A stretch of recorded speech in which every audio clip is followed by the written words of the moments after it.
صحابہ نے تو یہ کہا کہ جوتے کا تسمہ بھی مانگنا ہو تو اللہ سے مانگو، جوتے کا تسمہ بھی مانگنا ہو، کیونکہ پوری کائنات جمع ہو جائے تمہیں نفع پہنچانے کے لیے، اللہ نے تمہارے لیے نقصان لکھا ہے، کوئی نفع نہیں پہنچا سکتا، اور پوری کائنات جمع ہو جائے تمہیں نقصان پہنچانے کے لیے، اللہ نے نفع لکھا ہے تو کوئی نقصان نہیں پہنچا سکتا۔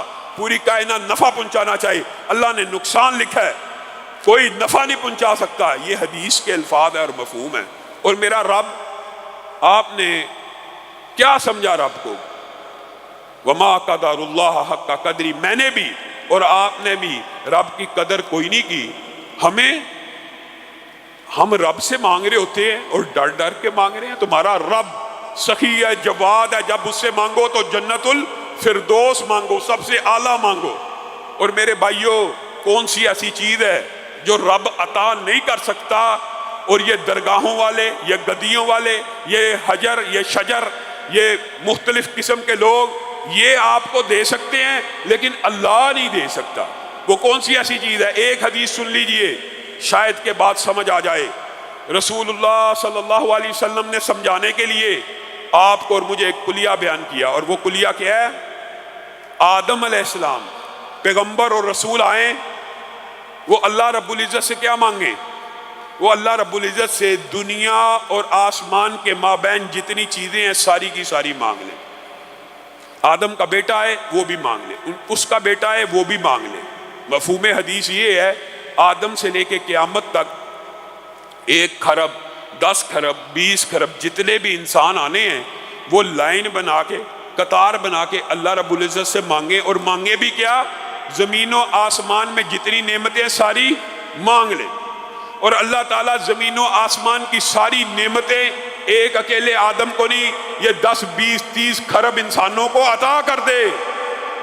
تو اللہ کے خزانوں میں، میرے بھائیوں، اس حدیث کو سننے کے بعد بھی اگر ہم رب سے مایوس ہو جائیں، امن یجیب المضطر اذا دعا، کون ہے جو مشکلوں کو دور کرنے والا، مصیبتوں اور پریشانیوں کو دور کرنے والا، حاجت مندوں کی حاجت روائی کرنے والا، گنج بخش، داتا، دینے والا کون ہے؟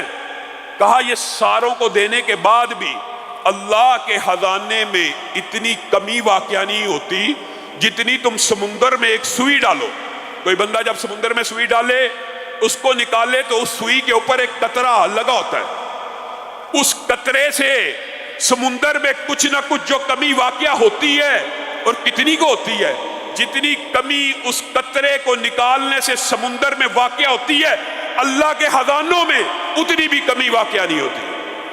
سارے انسانوں کو زمین و آسمان کے مابین جتنی بھی نعمتیں دیتا چلا جائے، پھر بھی خزانے ختم نہیں ہونے والے۔ آپ اور میں کس مغالطے کا شکار ہیں؟ اور میرے بھائیوں، یہ باب دعا کا اتنا طویل ہے، اور اس کے اندر واقعات انبیاء کے، صلحاء کے، شہداء کے، اولیاء کے متعدد ہیں، بے شمار ہیں، کثرت سے موجود ہیں۔ لیکن میں چاہتا ہوں میں آپ کے سامنے چند گناہ گاروں کے، عام لوگوں کے واقعات دعا کی قبولیت کے رکھوں۔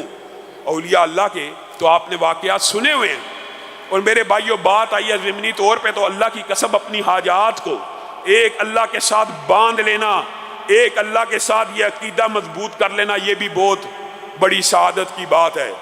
بات آئی ہے ضمنی طور پہ تو یہ بات بھی کہہ دینا چاہتا ہوں، حضرت ابراہیم کو جب آگ میں دھکا دیا جانے لگا، جبریل پریشان تھے۔ یہاں سے اندازہ ہوا کہ جبریل کو بھی غیب کا علم نہیں تھا، اس آگ نے ابراہیم پہ ٹھنڈا ہونا ہے نہیں ہونا یہ جبریل کو بھی علم نہیں تھا۔ بار بار ابراہیم کے پاس آ رہے ہیں اور آ کے کہہ رہے ہیں آپ کی اللہ سے کوئی حاجت تو نہیں ہے، اللہ کے سامنے کوئی عرض تو نہیں کرنی، اللہ کے سامنے کوئی بات تو نہیں کرنی؟ کر سکتے تھے نا، جائز ہے نا، جبریل کو کہہ دیتے اللہ کو یہ پیغام دے دے۔ بار بار جبریل آ رہے ہیں کہ آگ کا الاؤ جل گیا، آگ تپ گئی۔ اب ابراہیم، بڑے انبیاء کو شہید ہوتے دیکھا، کیا ابراہیم بھی شہید ہو جائیں گے؟ بار بار آ رہے ہیں، اللہ سے کچھ کہنا تو نہیں، اللہ سے کچھ کہنا تو نہیں۔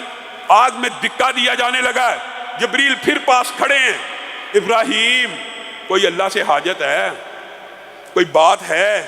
کوئی بات مجھے بتلا دیجئے، میں آپ کا پیغام لے کے چلا جاتا ہوں۔ ابراہیم نے اس وقت کیا کہا؟ اے جبریل آپ خاموش ہو جائیے، مجھے آپ سے کوئی حاجت نہیں ہے، حسبی اللہ، میرے لیے میرا رب کافی ہے۔ جبریل کو کہنا گناہ تھا؟ جبریل کو پیغام دینا گناہ تھا؟ حسبی اللہ، میرے لیے میرا رب کافی ہے۔ تو پھر وہ آگ بھی ٹھنڈی ہو گئی۔ اور قربان جائیں، یہ صرف ابراہیم پر ٹھنڈی نہیں ہوئی، آج بھی یہ واقعات حدیث کی کتابوں میں بھی موجود ہیں۔ ابو مسلم خولانی اسود انسی نے جب نبوت کا دعویٰ کیا تھا یمن میں، اس کے سامنے پیش ہوئے، اس سے مناظرہ مجادلہ کیا، اس نے کہا آگ جلاؤ، اس کو آگ لگا دو، آگ لگائی گئی۔ ابو مسلم خولانی کے اوپر آگ نے اثر نہ کیا۔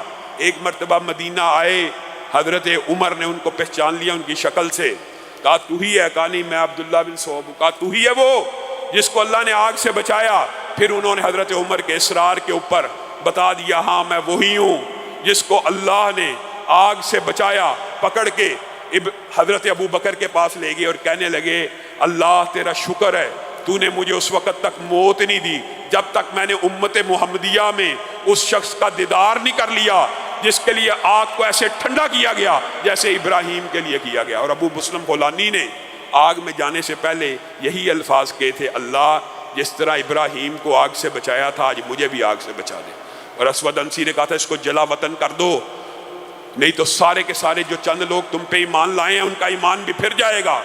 اور میرے بھائیوں، حضرت ابو بکر نے بھی بعض صحابہ سے رسول اللہ نے کچھ عہد لیے تھے، حضرت ابو بکر نے بھی یہ عہد رسول اللہ کا توڑنا تو نہیں تھا، لیکن جب ضرورت پیش آئی تو افشا کر دیا۔ ایک مرتبہ ٹھوکر لگی، گر گئے، ملازم نے ہاتھ کو آگے بڑھایا تھا، اللہ کو تم نے کیا سمجھا ہے؟ صحابہ کا ایمان کیسا ہے؟ انبیاء رسول اللہ کا ایمان کیسا ہے؟ جبریل کو کہہ رہے ہیں میرے لیے اللہ کافی ہے، یہاں پہ خادم نے ہاتھ بڑھایا ہے، ابو بکر نے کہا اپنے ہاتھ کو پیچھے کر لے۔ کہا کیوں؟ آپ کو اٹھانے کے لیے جائز تھا کہ نہیں تھا؟ جائز تھا۔ کہا پیچھے کر لے، میں نے محمد صلی اللہ علیہ وسلم سے بیعت کی ہے اس بات کے اوپر کہ یہ ہاتھ اللہ کے علاوہ کسی کے سامنے نہیں اٹھیں گے۔